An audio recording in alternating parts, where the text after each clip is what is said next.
بسم اللہ الرحمن الرحیم۔ تکمیل الاجر، سبق نمبر 9۔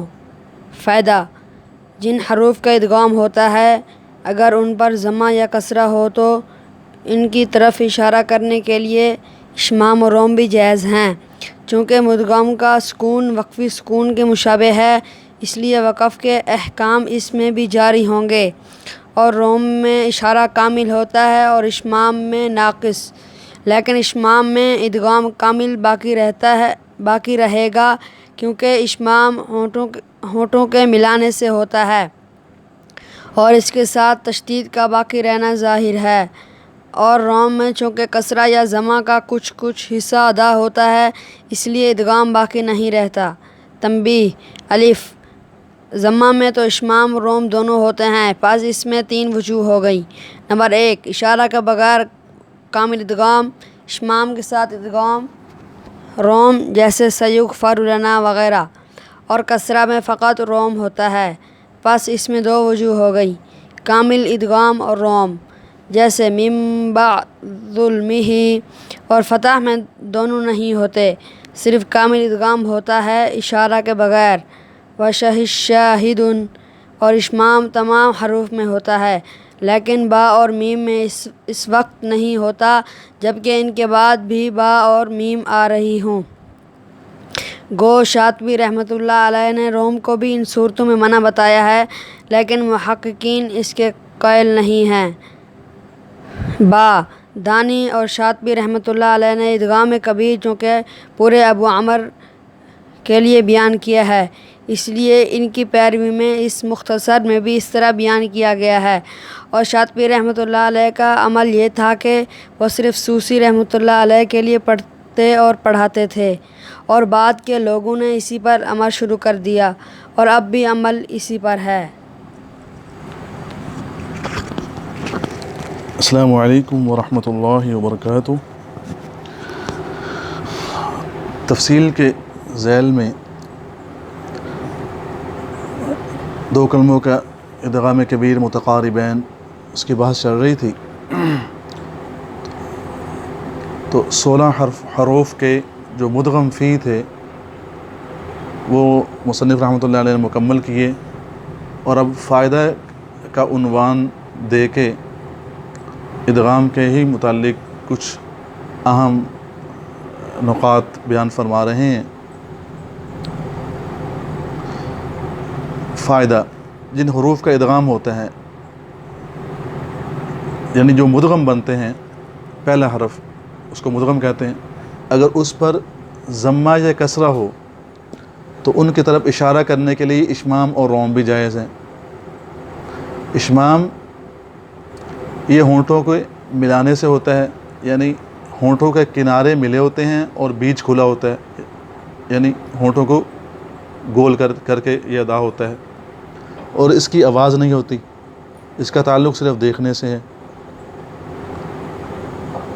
اور روم، اس میں حرکت کا تہائی حصہ ادا ہوتا ہے، تو روم کی تعریف کیا ہوگی؟ حرکت کا تہائی حصہ ادا کرنے کو روم کہتے ہیں۔ بچوں کو سمجھانے کے لیے کہا جاتا ہے کہ حرکت کے 3 حصے کر کے 1 پڑھنا 2 نہ پڑھنا۔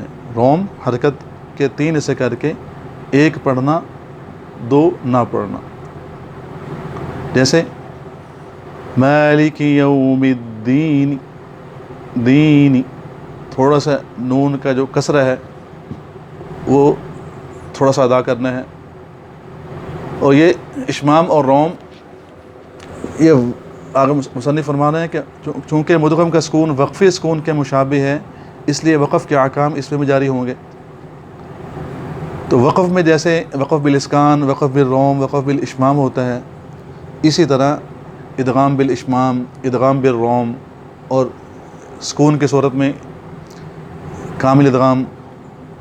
اور جب ادغام کامل ہوگا تو اس میں طول، توسط، قصر تینوں جائز ہوں گی، اشمام کے ساتھ بھی یہ تینوں، اور روم کے ساتھ صرف قصر۔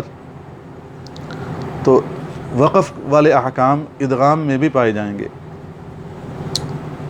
اور مزید یہ بتایا کہ روم میں، اشمام میں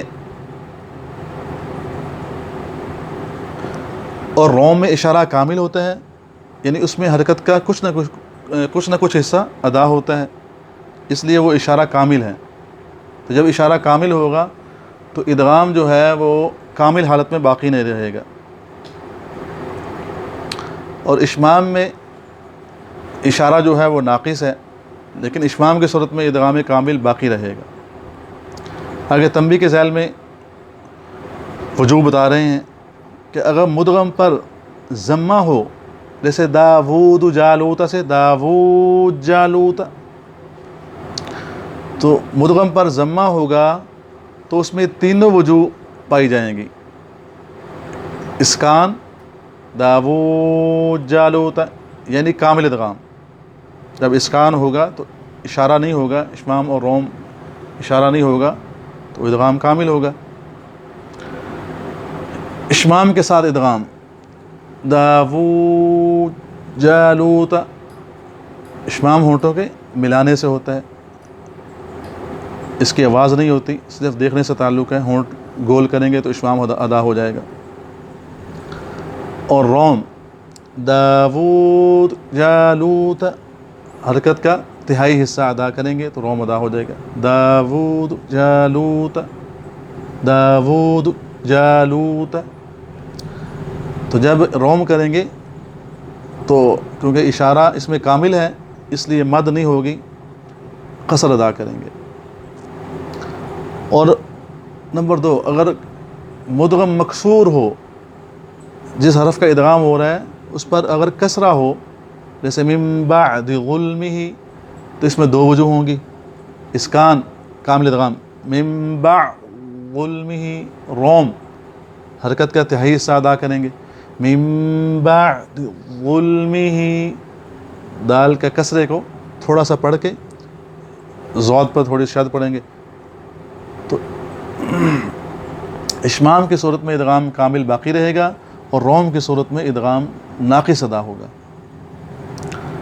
اور فتح میں دونوں نہیں ہوتے، دونوں یعنی اشمام روم، صرف اسکان کی صورت میں کامل ادغام ہوتا ہے، جیسے وشہد شاہدن سے وشہد شاہدن۔ تو اس کو یہ بھی ایسے بھی کہہ سکتے ہیں کہ حرکت اشمام صرف ضمہ میں ہوتا ہے اور روم جو ہے وہ کسرہ اور ضمہ دونوں میں پایا جاتا ہے، اور اسکان جو ہے وہ تینوں حرکتوں میں پایا جاتا ہے ادغام کی صورت میں۔ اب اس کو اگر وقف کی حالت کے ساتھ اس کا جائزہ لیں تو ایسے ہوگا، الحمدللہ رب العالمین۔ اب نون پر زبر ہے تو یہاں صرف وقف بالاسکان ہے، تو وقف بالاسکان طول، توسط، قصر تینوں جائز ہیں مد کے اعتبار سے۔ الرحمن الرحیم، اب یہ یہاں وقف بالروم بھی جائز ہے اور وقف بالاسکان بھی جائز ہے۔ اسکان کی صورت میں مد کی تینوں وجوہ جائز ہیں، طول، توسط، قصر، اور روم کی صورت میں صرف قصر ہوگی۔ الرحمن الرحیم، اسکان، الرحمن الرحیم، تھوڑا سا کسرہ ادا کر دیا، الرحیم۔ مالک یوم الدین، یہاں بھی وقف کی صورت میں 2 وجوہ ہوں گی، وقف بالاسکان اور وقف بالروم۔ ایاک نعبد و ایاک نستعین، کیونکہ اب جو آخری حرف ہے وہ مضموم ہے، یعنی اس پر پیش یعنی ضمہ ہے، تو یہاں 3 وجوہ ہوں گی، وقف بالاسکان، وقف بالروم، وقف بالاشمام۔ وقف بالاشمام جیسے میں نے عرض کیا صرف اس کا تعلق دیکھنے سے ہے، ہونٹ گول کر دیں گے، نستعین، وقف بالاشمام، ہونٹ نون پڑھتے ہوئے ہونٹ گول کر دیں گے۔ اور وقف بالروم حرکت کا تہائی حصہ ادا کریں گے، وَإِيَّاكَ نَسْتَعِينُ۔ تو یہی جو اسکان، اشمام، روم ہیں یہ ادغام کی حالت میں بھی پایا جائے گا۔ اگر مدغم مضموم ہے تو 3 وجوہ ہوں گی، جائز ہیں، 3 وجوہ جائز ہیں۔ مدغم مقصور ہے تو 2 وجوہ جائز ہیں، اسکان اور روم۔ اور اگر مدغم ساکن ہے تو صرف 1 وجہ ہوگی، کامل ادغام۔ پھر آگے مصنف رحمۃ اللہ علیہ فرما رہے ہیں کہ اشمام تمام حروف میں ہوتا ہے، لیکن با اور میم میں اس وقت نہیں ہوتا جبکہ ان کے بعد بھی با اور میم ہی آ رہی ہوں۔ تو با کا ادغام میم میں ہوتا ہے اور میم کا ادغام با میں ہوتا ہے، اور دونوں حرف ہونٹوں کے ملنے سے ادا ہوتے ہیں۔ تو جب ہونٹ ملے ہوں گے تو اشمام ادا نہیں ہو سکتا، اس لیے مصنف رحمۃ اللہ نے واضح کر دیا کہ ان دو حرفوں میں جب ادغام ہوگا تو اگر با مدغم پر ضمہ بھی ہوگا تو تب بھی اشمام ان میں نہیں ہوگا۔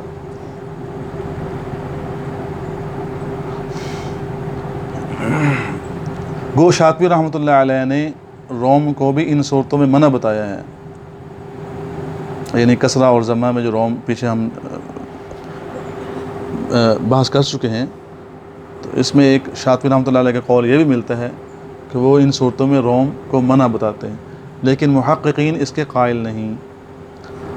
امام دانی اور امام شاطبی رحمۃ اللہ علیہ نے ادغام کبیر پورے ابو عامر کے لیے بیان کیا ہے، اس لیے مصنف فرماتے ہیں کہ ہم نے تکمیل الاجر میں بھی ادغام کبیر لکھا اور بیان کیا ہے پورے ابو عامر کے لیے، لیکن شاطبی رحمۃ اللہ علیہ کا عمل یہ تھا کہ وہ ادغام کبیر کے مواقعوں میں ادغام جو ہے وہ صرف سوسی رحمۃ اللہ علیہ کے لیے پڑھتے اور پڑھاتے تھے، اور بعد کے لوگوں نے اس پر عمل شروع کر دیا اور اب بھی عمل اسی پر ہے۔ خلاصہ یہ ہے کہ کتابوں میں ادغام کبیر لکھا پورے ابو عامر کے لیے ہے، لیکن اکابر نے، ان میں سے سرفہرست امام شاطبی رحمۃ اللہ علیہ نے، انہوں نے اس کو پڑھا اور پڑھایا صرف سوسی رحمۃ اللہ علیہ کے لیے ہے، اور دوری رحمۃ اللہ علیہ کے لیے اظہار کیا ہے، تو بعد کے لوگوں نے اس پر عمل شروع کر دیا، لہٰذا اس دور میں بھی عمل اسی پر ہے کہ ادغام کبیر سوسی کے لیے کیا جائے گا،